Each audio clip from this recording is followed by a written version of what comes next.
5 sur 7 matin, bienvenue dans le débat matinal, bienvenue dans le forum de discussion. Des milliers de responsables politiques, d'experts et défenseurs de l'environnement sont rassemblés depuis hier lundi à Lisbonne à l'appel de l'Organisation des Nations Unies pour œuvrer à la préservation de la santé fragile des océans et éviter, je cite, les effets en cascade qui menacent l'environnement et l'humanité. L'ONU déclare un état d'urgence des océans. Le sujet est au cœur du forum de discussion. Puis, on parlera transhumance chaque année. En début de saison sèche, là, nous sommes en saison pluvieuse, le problème ne se pose pas donc.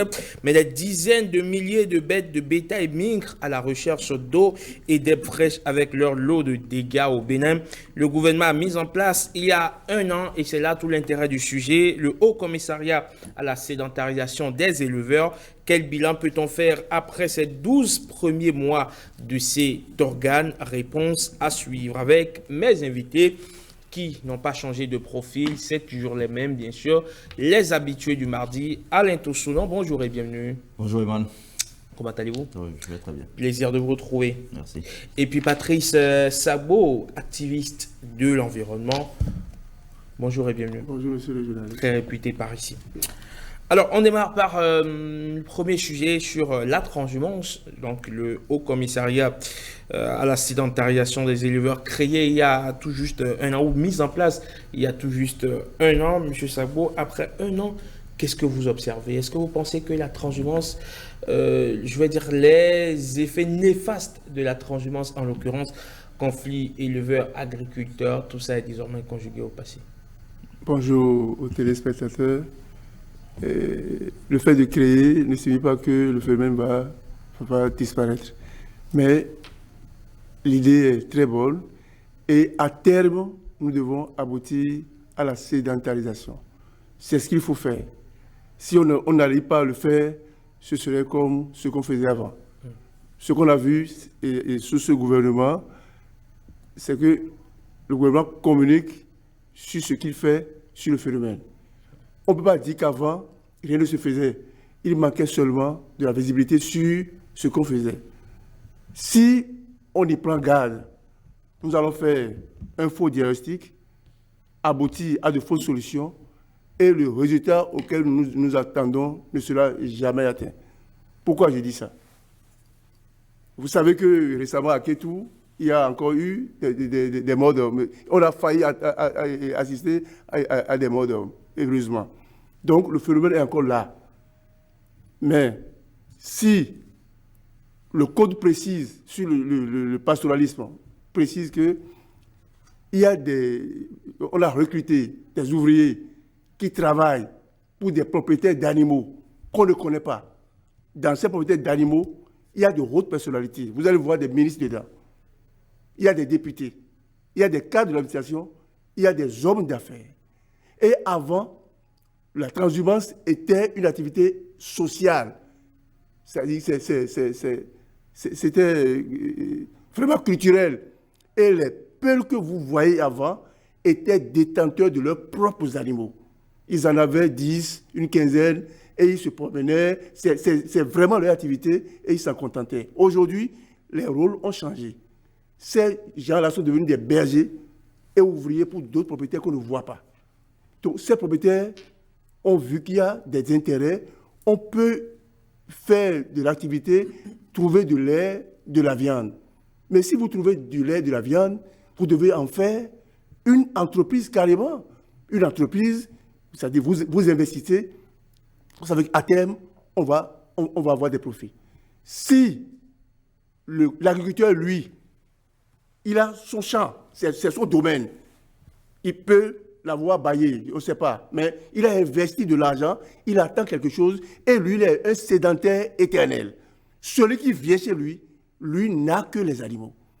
Alors que les animaux, on doit, pour en profiter d'eux, on doit avoir de l'eau, on doit avoir du fourrage. Mais où est-ce que tu vas trouver le fourrage? Il faut investir. Il faut investir pour que tes animaux puissent trouver à boire et à manger comme quelqu'un qui a pris de l'argent pour faire de l'agriculture.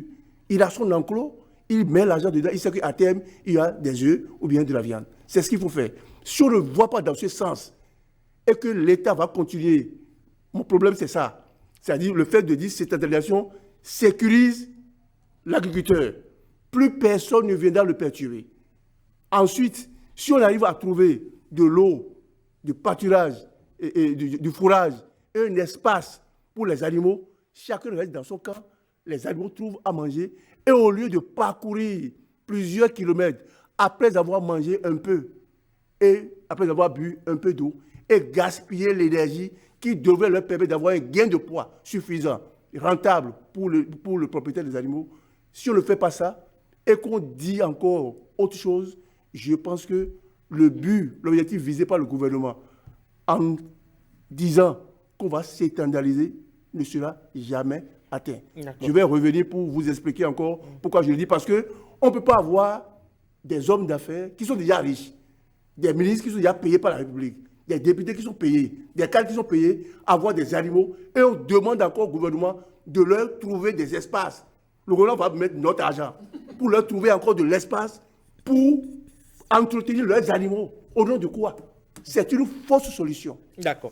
Et puis, William Apoigna-Tchoki, il y a quand même que le gouvernement a signé une convention a trouvé un accord avec la BOAD, la Banque Ouest-Africaine du Développement, dans le cadre du PROCER, le projet de sédentarisation des ruminants, des troupeaux de ruminants, donc qui va démarrer là dans pas longtemps. Les accords sont déjà signés. N'est-ce pas là quand même une solution au problème que vous posez? C'est ce que je vous dis. Ou c'est grave? Oui, c'est ce que on va dire, on se pose une question. J'ai dit au départ, les autres gouvernements ont fait des choses, mais au profit de qui? Ceux qui meurent, ou bien ceux qui trouvent leur production détruite, est-ce que l'argent va chez eux? Ou bien c'est ceux qui gèrent les projets qui mangent l'argent? C'est ça qu'il faut voir. C'est-à-dire qu'il faut que chaque projet règle les problèmes de paix sociale et de développement de l'élevage au lieu de profiter à des gens qui gèrent des projets au détriment des gens. Les gens n'avaient que leurs yeux pour pleurer parce que chaque fois, il y a la mort. Chaque fois, il y a mort d'hommes. Chaque fois, les cultures sont détruites. Mais les projets sont toujours là. Ce n'est pas par faute par manque d'argent, mais l'argent va où? Je vous dis encore, lorsque le gouvernement n'avait pas interdit les étrangers, les transports étrangers de venir ici, les gens en venant ici payent beaucoup d'argent. Ils payent de l'argent. L'argent là, ajouté au projet dont vous parlez, et tant de projets, règle quel problème? Est-ce que le problème de l'argent est réglé? Est-ce que c'est dans l'intérêt du paysan ou bien de l'éleveur? Je me le demande. Si on doit faire des projets et que les gens vont détourner des coûts pour trouver des solutions qui ne règlent pas le problème, ça ne donnera rien. Vous avez dit, le petit ruminant, c'est encore moins grave. Les petits ruminants, moi j'ai été au Burkina, le petit ruminant, vous avez un espace pour eux. On peut exiger que vous ayez 2 hectares. On fait de l'embouche. C'est-à-dire que vous avez du fourrage à disposition, de l'eau. Et à l'approche de la fête de Tabaski, 6 mois avant, vous faites cette activité-là et vous avez de l'argent. Vous faites de l'embouche, ils prennent du poids, vous les vendez à Tabaski et vous avez beaucoup d'argent. C'est possible. C'est ça la sédentarisation. Vous investissez vous-même, vous n'attendez pas que le gouvernement prenne des projets pour entretenir votre argent alors que vous êtes déjà riche. D'accord. On va prendre l'avis de William Tchoki. Voilà, non, je vais répondre à M. Sabo. Oui. Quand vous dites que des fonctionnaires, des députés, des ministres ont des... Je ne dis pas, c'est la réalité. Enfin, il n'y a pas de problème. Bon, enfin, aujourd'hui, quand on demande à ce que tout le monde puisse avoir un lopin de terre fait d'agriculture, donc vous voulez dire que c'est une faute, c'est mauvais, c'est cela? C'est une question, non?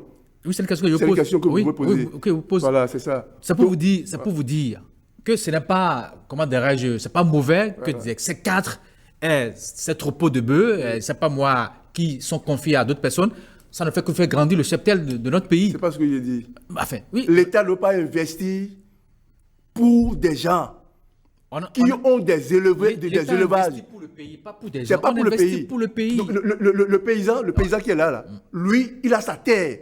Il est l'éternel sédentaire. Et il a passé de l'argent pour faire de l'agriculture.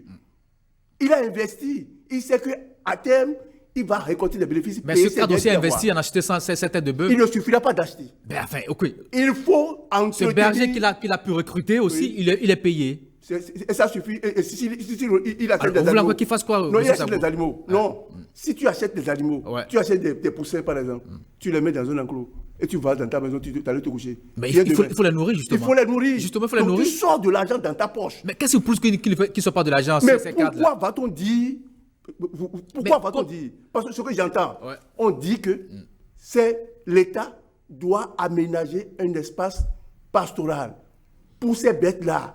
Ensuite, on va créer des points d'eau pour eux. Alors, avec quel argent? Bon, je veux rassurer M. Sabo. Oui, c'est avec quel argent? Je vais vous rassurer pour vous dire. Il faut qu'on recentre. Je vais vous rassurer. C'est avec quel argent? Je vais vous rassurer pour vous Monsieur dire Sabo, c'est pas l'argent que de ce l'État. projet, Oui, ce projet, c'est beaucoup plus pour la communauté Peul. Ce n'est pas pour ce que vous pensez là, pour des cadres. Non, non.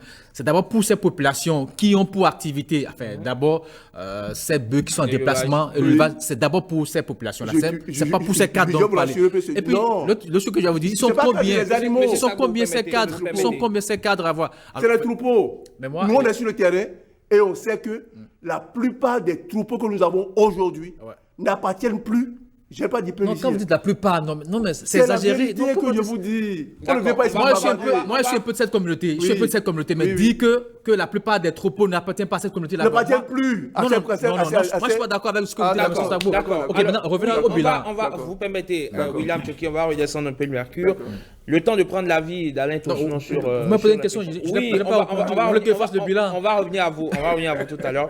Le temps de prendre l'avis d'Alain Tourchon, puisque le mercure est en train de monter. Non, le recul n'est pas monté. Je vais le redescendre. Allez-y. Oui. Mettez-y En du fait- stabilisateur. Oui, en fait, la question de... vous savez, quand on remonte aux années 1900 et autres, l'élevage a été essentiellement transhumant. Quand on prend le gros bétail. Donc, c'est une pratique séculaire qui a, évidemment, on peut parler de, de la transhumance transfrontalière, mais il y a la transhumance au niveau local, c'est-à-dire au plan national. Et au-delà même du fait que, effectivement, un éleveur pouvait se lever pour aller dans des zones d'accueil où la pluviométrie est plus précoce, souvent précoce, et plus prononcée. Et là, finalement, c'est devenu même une activité culturelle et autres. Et autour de ça, s'organisait un certain nombre d'activités économiques parce que ces éleveurs étaient attendus dans les zones d'accueil chaque année. Et lorsqu'ils arrivent, il y a un marché qui se crée parce que avant qu'ils ne partent, il y a comment on appelle, un certain nombre de têtes de leur bétail qui est souvent revendu et tout ça. Donc il y a une activité qui s'organisait. Mais lorsque des problèmes ont commencé, surtout avec la transhumance transfrontalière, il faut bien rappeler que notre pays a déjà, pour cause donc d'épidémie, mis fin à la transhumance transfrontalière. Et après ça, il y a eu donc la création de zones de passage, Des couloirs de passage, des couloirs des de troupeaux. passage. Ouais. Et on s'est rendu compte que ça a marché un temps, parfois ça ne marche pas. Parce qu'on n'a pas réglé le problème à la racine. Le vrai problème de ce qu'on observe aujourd'hui des conflits et autres, c'est la question de l'eau. Parce que pendant longtemps, comme je l'ai dit tout à l'heure, les gens vont à la recherche de quoi? Du fourrage et de l'eau. Parce que les bêtes ont besoin de cela. Donc vous allez vous rendre compte que les zones d'accueil sont souvent des zones qui sont plus arrosées.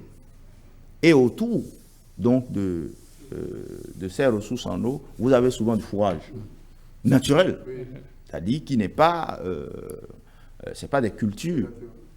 Et donc, aujourd'hui, qu'est-ce qui se passe? C'est que nous assistons à une raréfaction et à une dégradation donc des ressources, aussi bien l'eau que et le fourrage naturel, voilà, qui permettait justement à ces éleveurs de nourrir. Donc, il y a une question donc, de problème d'alimentation.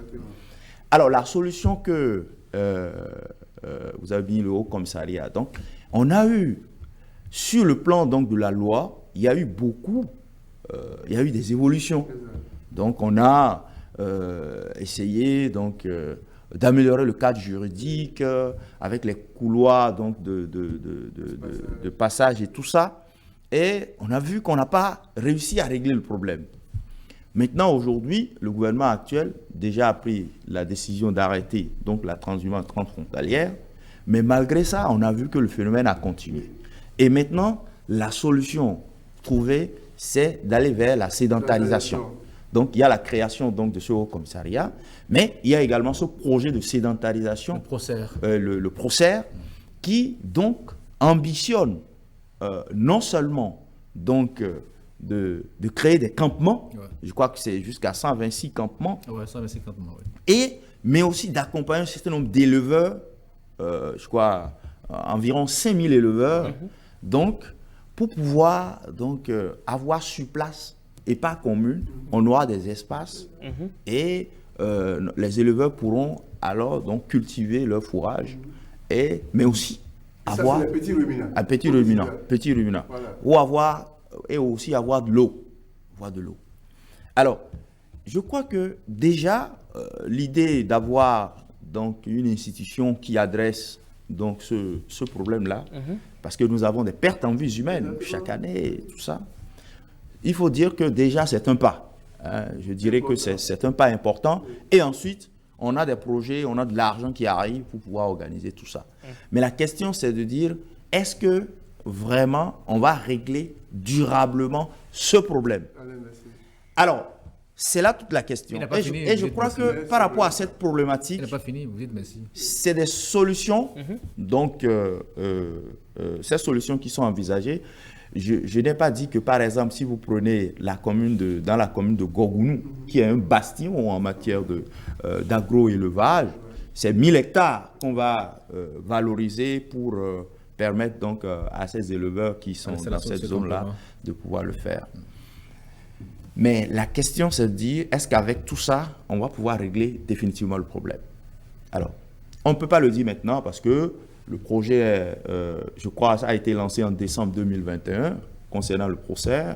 Le Haut Commissariat, c'est seulement un an. En un an, on a vu, ce qu'on a vu actuellement, c'est que sur le terrain, il y a des rencontres qui ont été organisées avec donc, des éleveurs et des agriculteurs qui sont les premiers acteurs donc, concernés, avec donc, les acteurs communaux sur le territoire qui vivent avec des préfets et autres. Là, et n'oubliez pas qu'il y a des comités qui avaient été aussi mis en place au niveau départemental avec des préfets et autres qui surveillent donc, le déplacement et qui réagissent chaque fois qu'il y a donc, des problèmes, des conflits. Donc, il y a un dispositif qui est national, qui est en train d'être, qui était en place avant, mais qui est en train d'être renforcé progressivement pour faire face donc à cette problématique. William Apollinaire-Tchoki, j'en reviens à vous à présent. Vous avez un certain nombre de démonstrations à faire. Monsieur, allez-y, vous avez tout le temps. Non, c'est pour dire, je suis d'accord que par le passé, on a enregistré tellement de pertes en vie humaine, ce qu'on ne veut pas du tout pour notre pays, par rapport aux agriculteurs et aux éleveurs.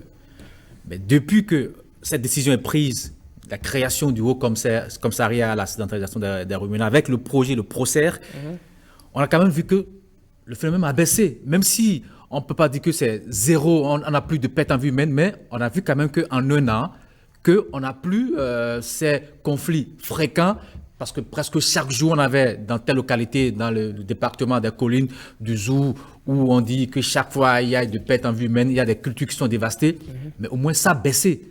Pour moi, c'est déjà un succès par rapport à ce projet. OK, on est au début de cette activité, avec ces campements qui seront mis en place. Moi, je me dis, si on respecte de façon rigoureuse les prescriptions données par ce projet, je suis sûr qu'on va finir une fois pour de bon avec ce conflit. Parce que désormais, on n'aura plus de troupeaux qui vont circuler et qui vont dans des champs dévaster les cultures, parce qu'on a besoin des cultures pour vivre. Alors, si chacun est dans son couloir et que chacun a un milieu où il y a de l'eau, il y a du fourrage, les conflits, c'est fini. Pour moi, c'est fini. Maintenant, revenez-en à votre préoccupation, M. Sabo. Je veux vous rassurer qu'aujourd'hui, qu'il y a plus d'éleveurs peuls que ce que vous pensez, que c'est des cadres qui ont ces bœufs, qui sont en circulation. Moi, je vous dis que c'est faux. La plupart de ces troupeaux que vous avez aujourd'hui là, c'est toujours encore pour les communautés peuls qui sont les détenteurs de cette pratique aujourd'hui. D'accord. M. Sabo, vous êtes sur le terrain, dites-vous certainement que vous avez eu à faire des constats. C'est je vais le répondre. Pour parler comme ça, il faut procéder à l'identification des troupeaux et de leurs propriétaires. C'est un travail de recherche. On ne peut pas parler en l'air pour dire que la plupart des choses qu'on a aujourd'hui, c'est pour les peuples. Je ne suis pas d'accord avec ça. C'est-à-dire aucun travail scientifique, aucun recensement technique n'a été fait par rapport aux propriétaires de ces troupeaux. Et c'est ça quoi, pour nous dire ce que vous dites là. Mais on va permettre d'aller au bout. On va le permettre, s'il vous plaît. Je n'arrête pas. C'est juste pour vous dire, est-ce que vous savez qu'il y a eu un recensement de l'agriculture qui a été fait? J'ai dit... Vous savez qu'on a les statistiques. Ce n'est pas de ça que je parle. Tout a été identifié, M. Sabo. Tout a été identifié. Ce n'est pas la taille des troupeaux. Qui en sont les propriétaires? Tout est fait, M. Sabo. Tout est fait. Bon, ok. Lorsque vous allez avoir le temps de trouver les résultats, venez dire ça aux téléspectateurs. Ici, moi, je ne parle pas des troupeaux. Combien de têtes le Bénin dispose? Non. Je veux savoir qui sont les propriétaires de ces troupeaux-là. C'est-à-dire que le Bénin ne peut pas continuer. Ça, c'est une fausse solution proposée. Laquelle? Le fait de dire... De sédentarisation, c'est ça? Non, non, non. De quoi alors? C'est ça qu'on doit faire. Voilà, okay, maintenant, tu dois investir toi-même dans ton entreprise. Il faut faire de l'élevage des gros ruminants une entreprise carrément. Toi-même, là, tu es privé, tu investis dans ça. On te dit les règles. On a déjà vu ça ailleurs. C'est-à-dire que tu détiens, tu as peut-être 10 hectares de terre, tu as tel nombre d'animaux, tu cultives ton fourrage, tu as de l'eau toi-même. Et c'est ça qu'il faut faire. Si on ne fait pas ça, et qu'on demande à l'État de gérer ce que des privés ont mis en place, si c'est le nom du ministre qui vous gêne, du député qui vous gêne... Non, pas du tout, là, pas du tout. L'État ne peut pas continuer à gérer en lieu et place des privés leurs troupeaux. Non, en fait, moi, ce que je refuse, c'est de dire que les privés ont des têtes de bœuf. Enfin, pour moi, ce n'est pas gênant. Oui, pour moi, ce n'est pas gênant. Ça fait 2 poids, 2 mesures. L'agriculteur, là, on lui fait quoi? Qu'est-ce qu'on lui fait? On lui fait quoi? Et c'est lui qui subit. Deuxième chose, lorsque je parle de troupeaux, les petits ruminants, oui, c'est vrai, ils sont compris, mais ce n'est pas de ça que moi je parle. Je parle du gros ruminant. Le sujet, les crises, les conflits tournent autour des gros ruminants. C'est eux qui créent les gros dégâts. C'est de ça que je parle. Je suis d'accord avec vous. Donc le projet dont vous parlez même n'a pas encore pris en compte le gros ruminant. Vous savez, non? C'est ça. Donc, moi je pense qu'en Côte d'Ivoire, le gouvernement... Le procès, vous voulez dire que le procès n'a pas pris en compte les bœufs, c'est ça? C'est ce que votre définition dit que c'est le procès a pris en compte aussi les bœufs, justement. Les bœufs, d'accord. Mais moi, ce qui m'importe, c'est les gros ruminants. Oui, c'est ça, les bœufs. Tout ce qui est ruminant. Oui, voilà. Les bœufs, tout est pris en compte, M. Sabo. Donc, c'est eux qui créent les gros dommages. Donc, je pense que ceux qui sont derrière vont le trouver. Maintenant, si vous parlez de l'État a fait, l'État a fait, l'État a fait, l'État fera ça pendant combien de temps? Pendant combien de temps? C'est des projets qui ont une durée de vie. Et vous savez... D'accord. Alors, M. Sabo, ce qu'on va faire, d'accord, pour recentrer le débat, pour recentrer, recadrer tout ceci, il y a en 2020, quand le gouvernement voudrait signer l'accord avec la BOAD a dépêché sur le terrain une mission d'inspection, d'accord, pour aller rencontrer les communautés Peul surtout. Nous étions de la partie, on va revisiter le reportage qui a été fait à cette occasion et qui présente d'ailleurs le procès dans toutes ses dimensions. On regarde ensemble.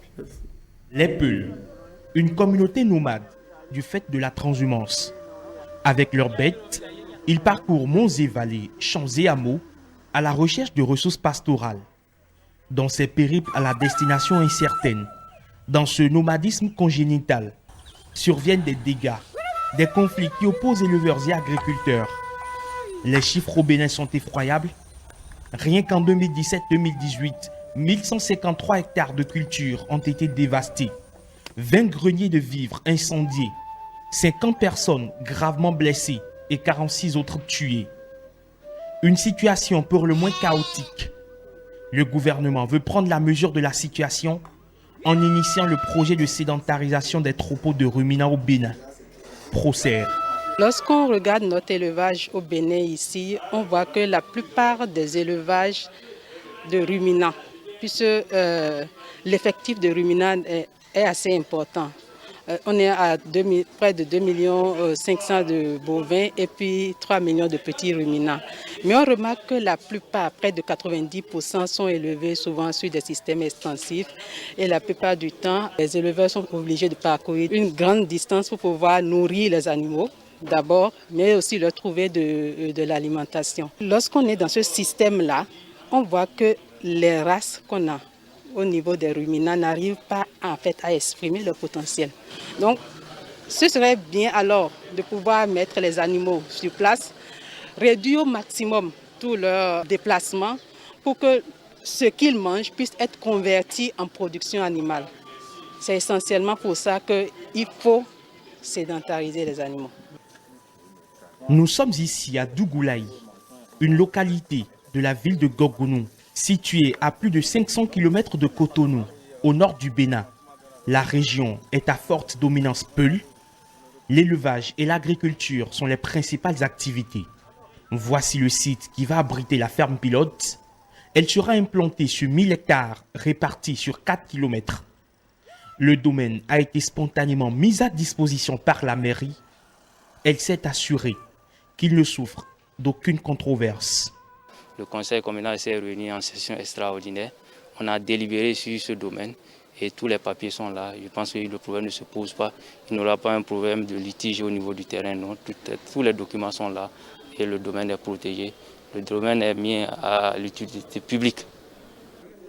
Nous voici à présent dans un campement Peul, une architecture uniforme, témoin silencieux d'un vivre ensemble harmonieux. Dans les cœurs se lit un signal d'impatience, l'impatience de cette ferme à vocation de sédentarisation des éleveurs, l'impatience d'un élevage autrement, l'impatience de la fin de la transhumance. La mobilité du bétail au niveau de notre pays est confrontée à plusieurs défis. Et au nombre de ces défis-là, c'est la récurrence des conflits entre les éleveurs et les différents acteurs utilisateurs du même espace agro-silvopastoral. Donc je pense que ce projet de sédentarisation vient à point nommé. Les difficultés qui sont liées au pâturage, c'est les jeunes qui vivent ça au quotidien. Parce que, vous voyez, il faut quitter Dougoulaï ici pour se retrouver devant Parakou, dans l'arrondissement de Bétérou ou bien dans la commune de Ndali, avec tous les risques de parcours en traversant les plantations agricoles.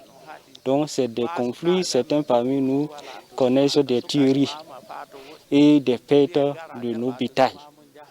Oui. Donc par rapport à ça, s'il y a un projet de sédentarisation des éleveurs, c'est d'abord les jeunes qui sont les premiers bénéficiaires.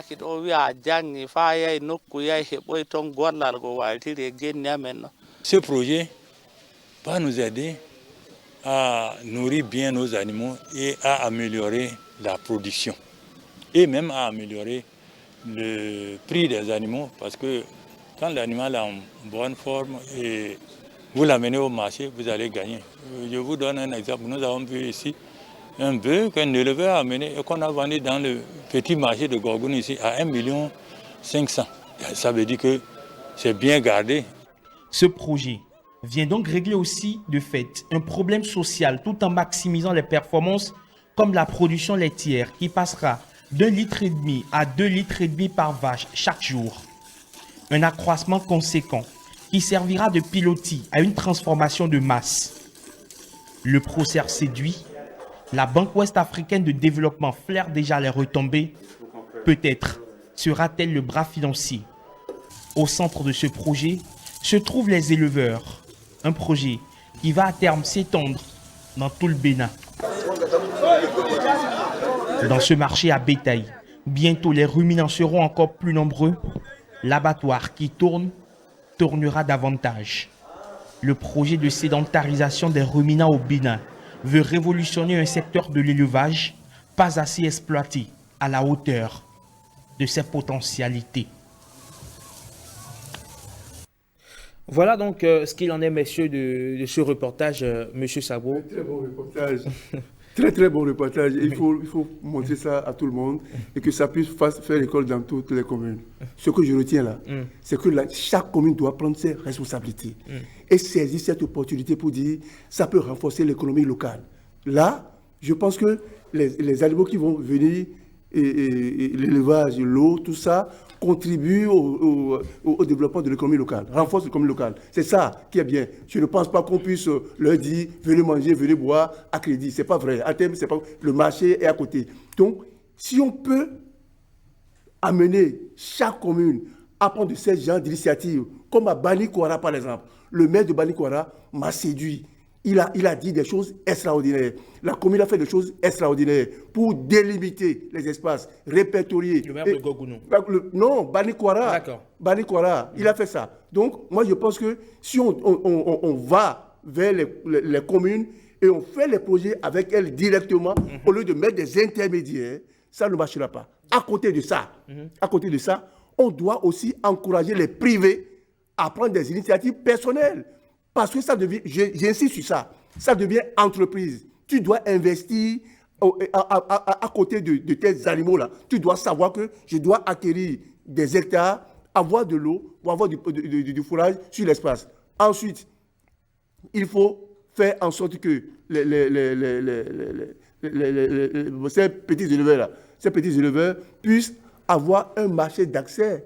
Il ne suffit pas, parce que c'est ce que le gouvernement dit. Il dit il faut améliorer la rentabilité et en faire une activité qui contribue au développement d'abord de l'éleveur et ensuite de la nation. C'est ce qu'il faut faire. Donc, si nous n'allons pas à la sédentarisation et on dit dans 10 ans, dans 15 ans, on fera des choses, les intermédiaires vont bouffer tous les sous dans les projets. Alain Toussaint, on va boucler sur le sujet. Oui, mais ce qui est important, je reviens là-dessus, c'est la demande en eau qui va augmenter.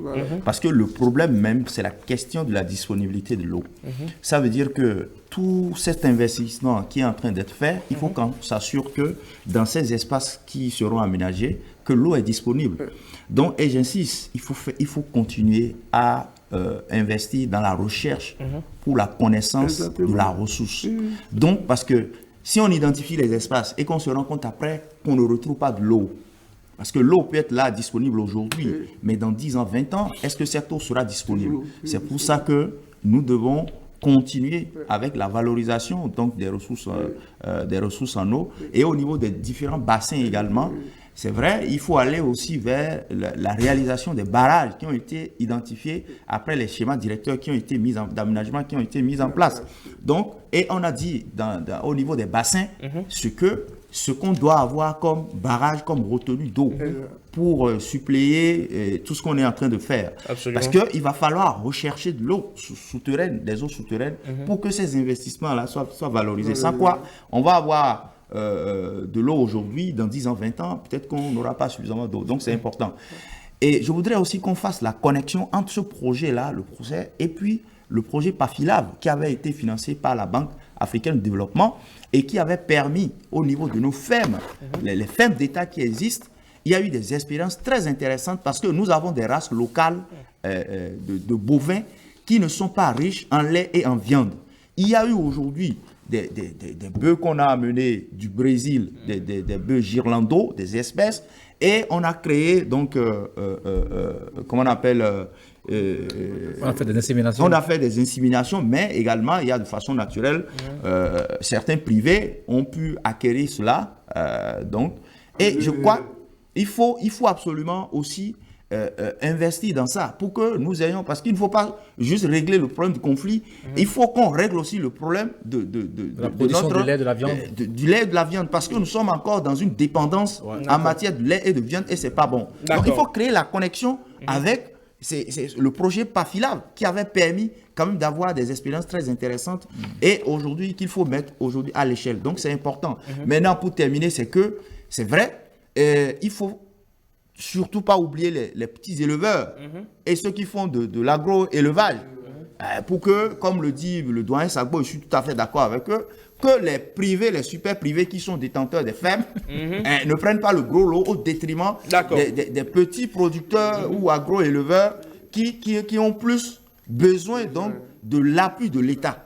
Donc voilà. Allez, on boucle sur le sujet, on aborde le deuxième sujet en débat. On va dire également que vous permettez, M. Sagbo, le temps est complètement seule phrase, c'est pour encourager, c'est pour dire que l'État a donné l'exemple en créant des fermes d'État. Sur ces fermes d'État, l'État même a mis du fourrage, a mis des points d'eau, a créé des couloirs. Pourquoi on ne peut pas montrer cet exemple-là au privé pour dire c'est ce qui doit être fait dans le cadre de la sédentarisation? C'est ça. D'accord. Il faut attendre l'État. L'État a d'autres choses à faire. Absolument. Voilà, c'est ça. Donc, et c'est entendu. Allez, on parle à présent, oui, on va y aller comme sur des chapeaux de roue. On n'a que quelques petites minutes, 5 pour être plus précis, moins de 5 minutes, signale-t-on d'ailleurs, pour boucler l'affaire, bien évidemment, pour parler de cette rencontre. De cette rencontre de l'Organisation des Nations Unies à Lisbonne, où les responsables politiques, les experts, les défenseurs de l'environnement se rassemblent depuis hier pour parler de la santé fragile des océans. Vous ne cessez d'alerter, monsieur bien sûr, c'est comme ça. On en a parlé ici et M. Toussoula a dit, si vous n'allez pas faire des recherches pour savoir que contiennent nos océans, qu'est-ce qu'il y a dedans, quels sont les biens, quels sont les biens que ces océans rendent à l'humanité. C'est-à-dire, on l'a dit, dans le cadre du changement climatique, ce sont ces espaces, ces écosystèmes qui consomment la plupart des gaz que nous produisons. Ils nous donnent du poisson, la navigation, le commerce international, c'est par là. Mais si nous perdons tout ça, comment nous pouvons... Donc ici, on veut indexer la nécessité de renforcer, de créer les aires marines protégées. On veut interdire ou bien réglementer la pêche, plus de surpêche. On veut que les gens n'aillent plus déverser des déchets comme les plastiques. Tout ça là, il faut mettre fin à ça. Mais pour faire ça, il faut mettre des décideurs politiques à contribution. C'est les États qui ont la chance d'avoir la mer sur leur côte, qui doivent prendre des décisions fortes pour dire nous interdisons, on veille à ceci, on veille à cela, et avoir des projets vraiment ambitieux pour que cela se réalise au profit de tout le monde. Alain Toussouna, les océans sont déclarés en état d'urgence par l'ONU. Oui, l'alerte a été déjà donnée lors de la première conférence. La deuxième devrait avoir lieu en 2017. Il y a eu un retard de 2 ans. Aujourd'hui, jusqu'au 1er juillet, ça a commencé déjà, je crois, depuis hier. On espère qu'il y aura véritablement donc, de grandes décisions qui seront issues de cette discussion. Ce qui est sûr, l'alerte a été déjà donnée. Maintenant, il faut passer à l'action. Passer à l'action, c'est déjà, surtout en matière de pollution par les plastiques. Donc, je crois qu'on tend vers une décision d'interdire donc l'usage des plastiques à usage unique. C'est-à-dire, donc, on espère qu'effectivement, on aura cette forte décision parce que tout le monde est concerné par la question donc, des océans qui nous fournissent la moitié de l'oxygène que nous respirons sur Terre. Mais également qui nourrissent en termes de protéines les milliards de personnes qui... c'est vrai qu'en Afrique, nous avons un autre problème, nous ne connaissons pas suffisamment, comme le doyen l'a dit, et comme je l'ai toujours dit, ce que nous avons dans notre océans, c'est un réservoir donc, de biodiversité. Et le drame aujourd'hui, c'est que quand vous allez en profondeur, vous avez toujours ces plastiques-là qui inondent donc, ces océans. Donc il faut absolument travailler à limiter donc, l'usage donc, des plastiques. D'accord. William Tchoki? Bon, pour moi, c'est toujours bon quand même de constater qu'il y a cette prise de conscience au plan international par rapport aux océans. Tous, on sait ici l'importance de ces écosystèmes pour l'humain sur Terre. Si on dit que chaque année, que près d'1 milliard de tonnes de déchets sont déversés dans ces océans, c'est vraiment une calamité. Il vaut mieux qu'on arrête là. Il a dit, c'est le garde-manger, il a dit, pour l'humanité. Il vaut mieux qu'on protège l'océan, sinon on va tous partir. Merci beaucoup, mes chers consultants, mes chers messieurs. Vous qui ne cessez bien évidemment de venir apporter votre expertise, votre contribution au débat. Merci d'être venu, M. Savou. Merci Alain Toussouna. Le débat a été chaud, a été un peu houleux. Chacun a défendu sa thèse. C'était bien sûr, on était dans l'agora, donc dans la place publique. Chacun doit défendre son idée. Merci beaucoup à vous. On se retrouve mardi prochain pour d'autres débats tout aussi intéressants. Ne zappez pas, derrière il y a un invité, j'ai même envie de compléter d'autres. Elle, quand même, un invité de taille, patron de taille extra large, Isabelle Yacoubou, est déjà avec nous. Elle sera l'invité ou elle est l'invité de Hugues Dissous. À tout de suite.